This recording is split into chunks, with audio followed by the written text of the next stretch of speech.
KumaHeberu 12.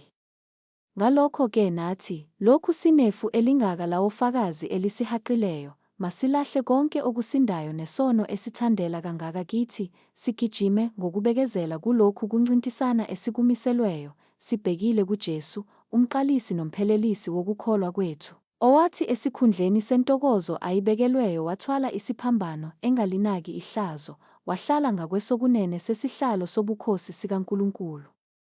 Yebo, mqondeni yena owakhuthazela ephikwa kangaka yizoni, ukuze ningakhathali, niphele amandla emiphefumulweni yenu. Anikamelani nezono nilwa kuze kube segazini, senikhohliwe umyalo okhuluma kinina njengakubantwana wokuthi, ndodana yami, ungadeleli ukulaya kwenkosi. Uphele amandla nxa usolwa yiyo. Ngokuba inkosi iyamlaya emthandayo. Ishaye yileyo naleyo ndodana eyamukelayo. Bekezelani ekulayweni, uNkulunkulu uyaniphathisa okwabantwana, ngokuba yiphi indodana engalaywa nguyisena. Kepha uma ningalaywa, abathe bonke benziwa abahlanganyeli kukho, khona-ke ningabesihlahla, anisiwo amadodana. Futhi-ke sasinawo baba bethu benyama abasilayayo, sabazisa, pho, asiyikuthobela uyise wawomoya kakhulu kunalokho, siphile na. Ngokuba bona kambe basilaya izinsukwana njengokubona kwabo, kepha yena kube yinsizakalo, size sithole ukuhlanganyela ubungcwele bakhe.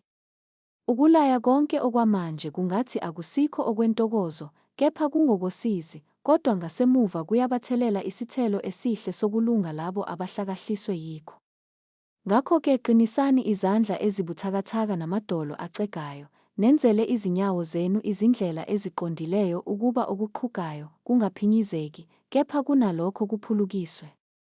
Zamelani ukuthula nabo bonke kanye nokungcweliswa, ongenakho angeyibone inkosi, niqaphelisise kungabikho osilelayo emseni kaNkulunkulu, funa kumile impande imbe ebabayo, inixobise, kungcoliswe abaningi yiyo. Kungabikho oyisifebe noma odumazayo njengo-Esawu owathengisa ubuzibulo bakhe ngesidlo sinye nje.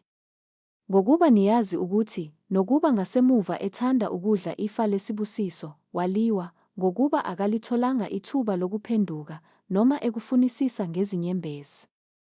Ngokuba anizanga entabeni ephathekayo nesha umlilo, nasekufiphaleni, nasebumnyameni, nasesivunguvungwini, nasekukhaleni kwecilongo, nasekuzwakaleni kwamazwi, abathe ukukuzwa, bancenga ukuba kungabe kusakhulunywa izwi kubo. Ngokuba babengenakukuthwala lokho abayalwa ngakho kokuthi, ngisho nesilwane, uma sithinta intaba, siyakukhandwa ngamatshe, yebo, umbono wesabeka kangaka, waze wathi uMose, nginovalo olukhulu, ngiyathuthumela. Kodwa nize entabeni yaseSiyoni nasemzini kaNkulunkulu ophilayo, iJerusalema lasezulwini, nasezigidigidini zezingelosi, nasebandleni lamazibulo abhaliwe ezulwini, nakuNkulunkulu, umahluleli wabo bonke, nakuyo imimoya yabalungileyo abaphelelisiweyo, nakuJesu, umlamuleli wesivumelwano esisha, nasegazini lokufafaza elikhuluma okukhulu kunelika Abela.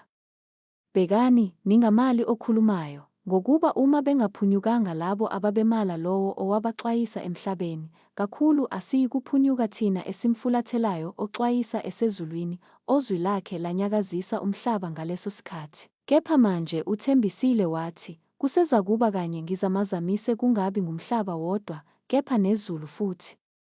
Lokho kokuthi, kusezakuba kanye kutshengisa ukuguqulwa kwezinto ezinyakaziswayo, njengokuba zenziwe, ukuze lezo ezinganyakaziswayo zime.